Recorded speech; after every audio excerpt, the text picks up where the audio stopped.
ফজরের 2 রাকাত সুন্নতের পরে ফরজ নামাজের আগে এই দোয়াটি 100 বার যদি পড়তে পারেন, আল্লাহর কসম করে বলছি দুনিয়া আপনার গোলাম হয়ে যাবে।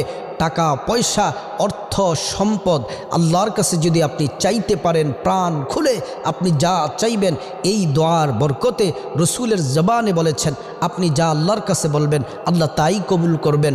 টাকা দরকার টাকা দিবেন, সম্পদ সন্তান যা চান সম্মান ক্ষমতা সবই আল্লাহ রাব্বুল আলামিন দিবেন। কিন্তু ফজরের নামাজ আপনি অবশ্যই পড়তে হবে। শর্ত হচ্ছে ফজরের 2 রাকাত সুন্নতের পরে আমলটি করতে হবে। অবশ্যই আপনাকে নামাজ পড়ার জন্য আল্লাহ রাব্বুল আলামিন নির্দেশনা দিয়েছেন আমরা যেন 5 ওয়াক্ত সালাত যেন সময় মতো যেন আদায় করি।